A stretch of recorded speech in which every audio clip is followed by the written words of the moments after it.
Hello everyone, welcome back to my channel. I just got a visit from Ursula. Oh my, this is going to be fun. I did say I would come when I am inspired, and I have to say, do you remember in The Little Mermaid, the scene when Ariel's about to get married? No. Rewind. When Ursula manages to get Eric, the prince, to marry her, she's in the ship where they're going to have their ceremony, and she's in the mirror. See, now I don't want to do it, Spirit. Spirit saying, do it, girl, just sing it. Oh, really? Okay, no, I don't want to do that.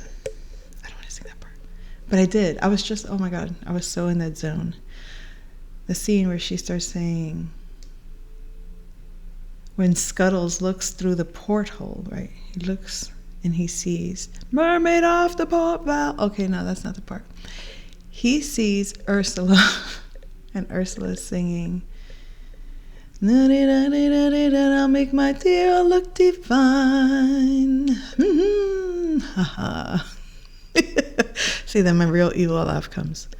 Things are working out according to my ultimate design. I don't remember how it goes. Soon I'll have that little mermaid and the ocean will be mine. And see, this is why I said I want to do it. I wasn't ready for that. So the ocean will be mine. According to Ursula, the ocean will be hers.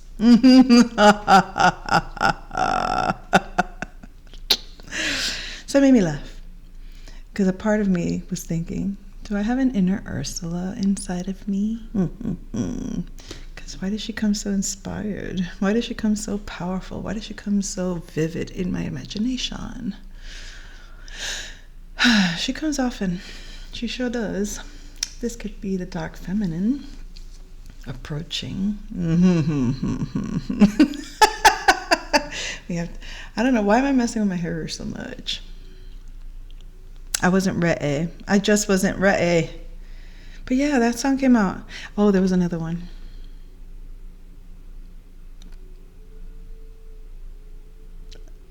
This is giving so the energy of, you know, the little owl. I think I've said this story before online. There's a little owl cartoon skit maybe on Instagram, I think, or something. And he's singing in front of the radio show host that's putting him on the radio to sing. And, you know, he's out there. He's just doing his thing, because he's by himself. All of a sudden, his whole family hears him on the radio. They're like, that's him, holy shit. So they all run to the station, and they stand behind the glass, and they're all clapping him, you know, they're cheering him along. They're all happy for him. When he's singing with this profound, deep voice, beautiful voice, and as soon as he notices his family's right there behind the glass partition, he starts singing like a baby. That is exactly what I just did. Because when the cameras were off, oh my gosh, these songs were coming through, and the characters were like, la la, you know, like very, very alive.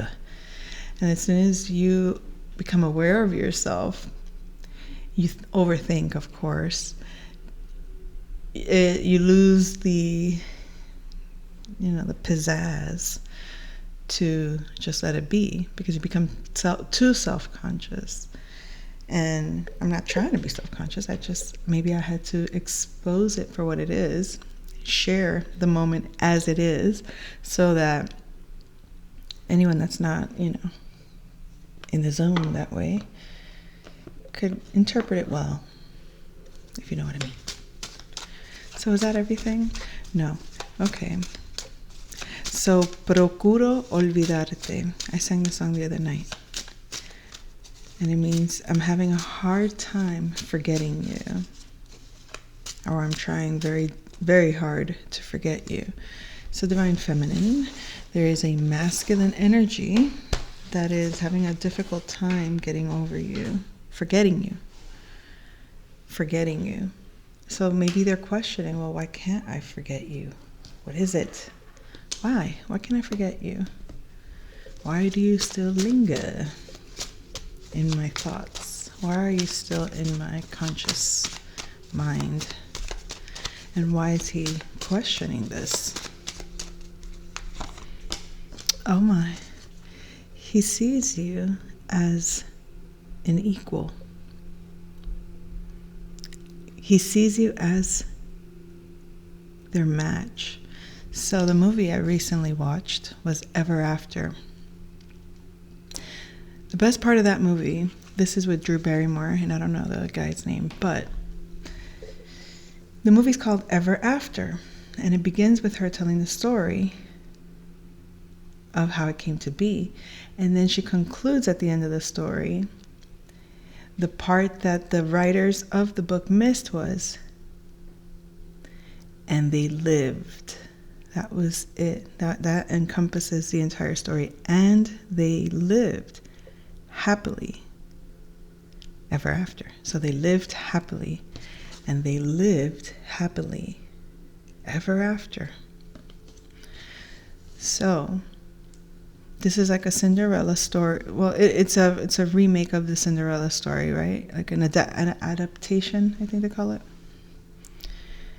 And this masculine in this movie, obviously, you know, he's a prince, but when he engages her, when he first meets her, she's a how does she call herself? She's not a peasant's girl. I don't like that word. She's I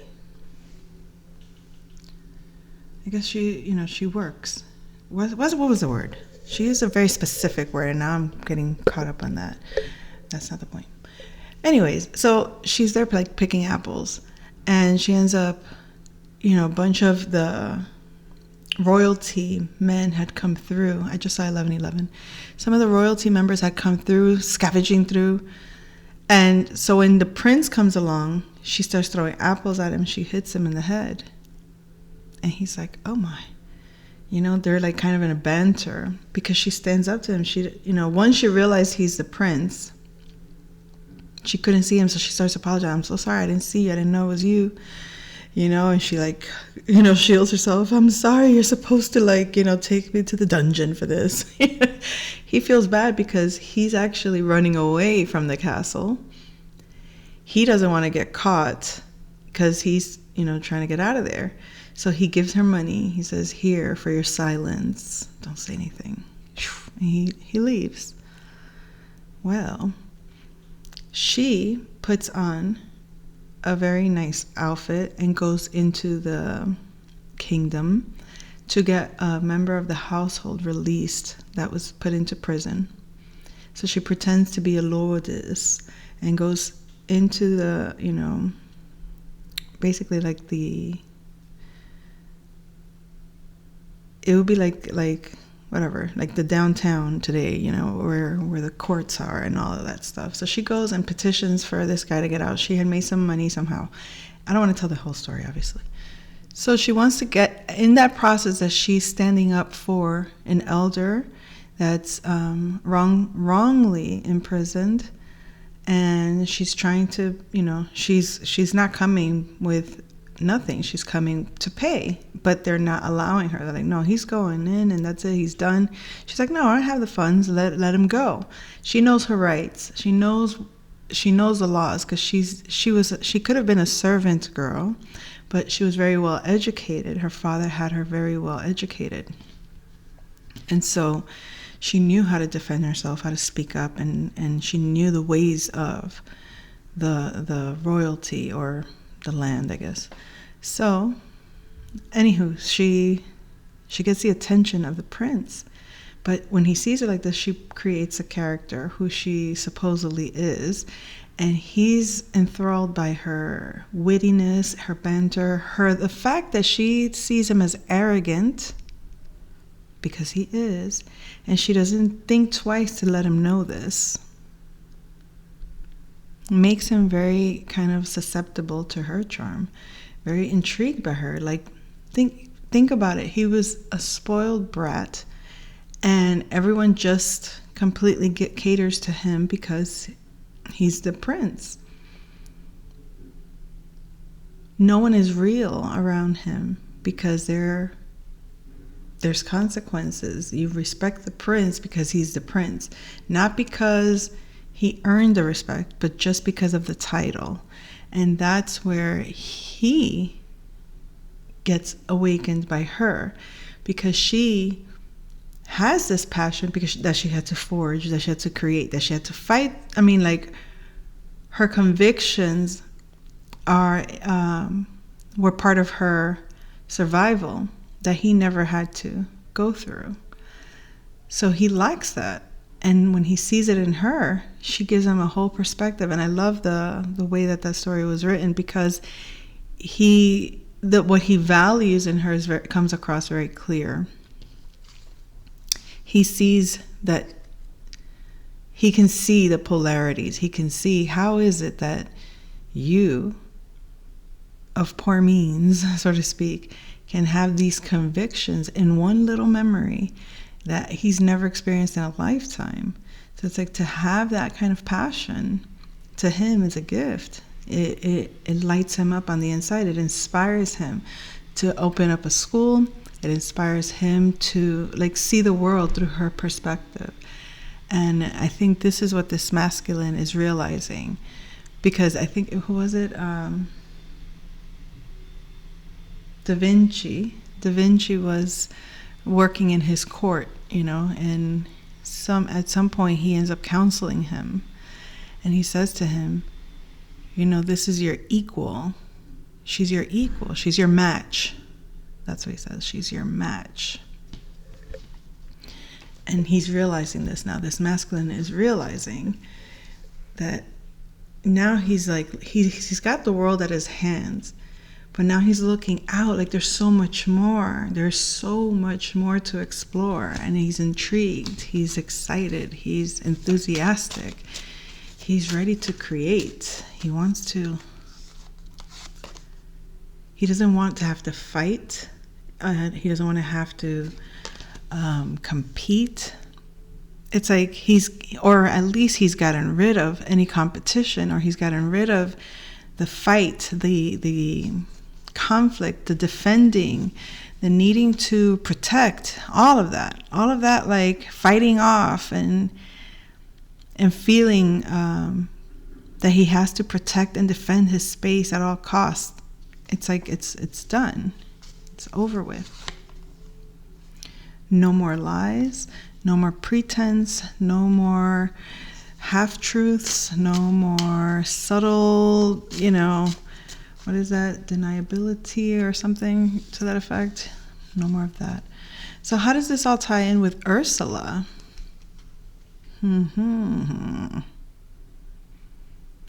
So it's very likely that this is an aspect of the divine masculine that's was possibly going to go down that road of marrying this Ursula in disguise, pretending to be this princess. She's really the queen of the underworld, of the oceans. And she thinks she has it in the bag. She's ready to, like, yes, I'm getting this prince and we're going to get married, and I took Ariel's voice, and therefore she's not going to expose anything. And I feel like now that he sees the truth of you, this is almost like the part when, after Ariel exposes, she gets on the boat, she finds out what Ursula is up to. The witch was watching the mirror. Scuttles! How does Scuttles say? The prince is marrying the sea witch in disguise. So Ariel goes and swims. She gets onto that boat, and she gets exposed as a mermaid by Ursula, but Ursula has to expose herself as a sea witch in order to do that, and she does. So all you see is her tentacles splattering everywhere. And she comes out, and she goes to get Ariel, brings her back down to the ocean. It's like she didn't get her way with the prince, so she's going to just take her prize and take her down with her. And it's like Eric is like, no, that's not happening. That cycle is over. That cycle is over. Where the sea witch keeps you down, or keeps you in control, or keeps you well tamed even. Okay, Ariel had to get a little bit, defiant. Ariel had to get a little bit risky, had to be willing to let herself be exposed, let herself be seen for what she was in front of him, in front of his whole family. Yes, I am a mermaid. Yes, I am a princess from Atlantis.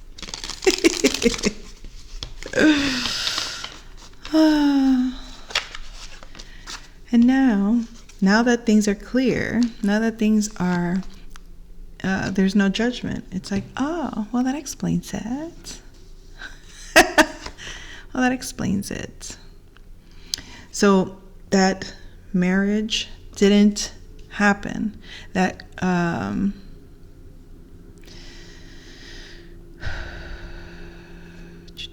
that collaboration did not occur.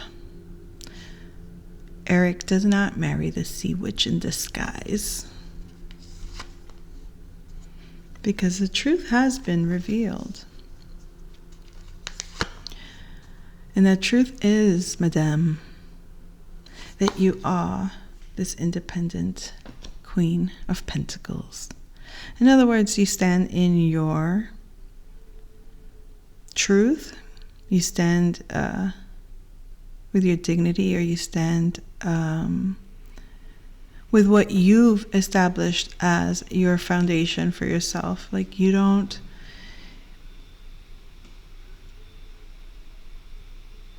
similar to Danielle in Ever After, she's dignified not because of what people say she is, just because she is. She's dignified. It doesn't matter the status she was born into. It doesn't matter that she's different.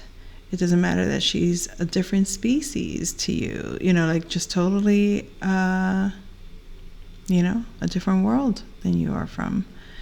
She is dignified in her own value. Her value is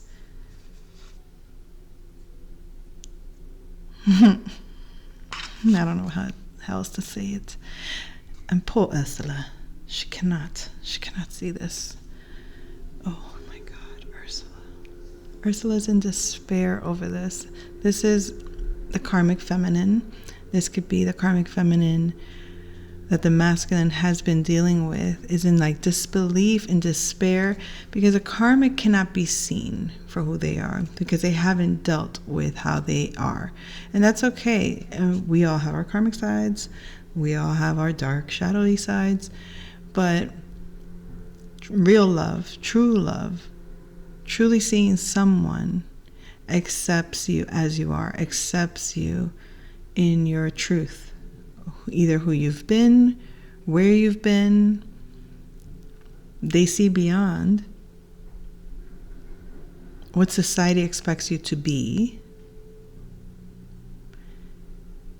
And they value you because they know that what you bring to them, what you give them, is how you fill them within, makes them look at the world in a totally different way. That's what she doesn't like. That's what burdens this karmic energy. That's what puts heaviness in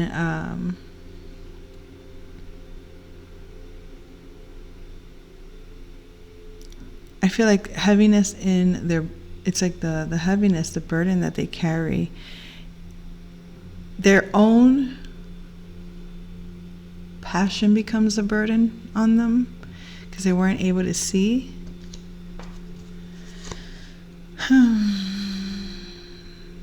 So you're dealing with a very, very consistent energy now.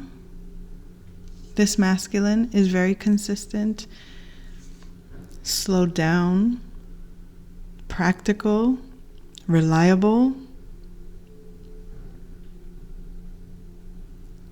with constancy that I want to say? This masculine is a king of swords. Have air signs Aquarius, Libra, or Gemini energy. So they're moving very slowly, but this is a king of swords. It's a very smart person, very intelligent. They come across as cold, but fair. They come across as someone that doesn't get caught up in gushy gush, right? They're not overly sensitive in the traditional way that people would think, but they are extremely loving. They are extremely visionary. They have a lot that they could say, but they don't say a lot. When they do speak, you know what they mean, and what they mean is what they say. And they say you're the Empress. So this prince becomes the King of Swords, and he sees you as an empress, or knows you're an empress, because of the love that you give, the love that you've given him. You made him feel very stable, very secure, very sure of himself. Like you made tangible. You made tangible for him what he didn't see in himself. And now he sees his value. He sees his worth. He's extremely content. Extremely content. And I think that's what's causing tower moments, because they know that contentment. Didn't we talk about the contentment? What did we say about happy earlier? I don't remember now. I know I said something about happy. But anyways, his happiness is it's like he sees you as the Empress, and the love that you've nurtured him with, that you've given him, is creating him to become an emperor. So he goes from prince to king. He was a prince when he met you. Your love turned him into a king. And now, with you, he becomes an emperor. And that's the legacy that he's going to leave. That is the legacy. That is the work that he's been doing in order to create this foundation, this ever after. And they lived. Is that what we were talking about? They lived. That was the whole point. They actually lived. They didn't just dream. It wasn't just a fairy tale. They lived the story. They built the story. So that's the message. I'll come back soon. Take care.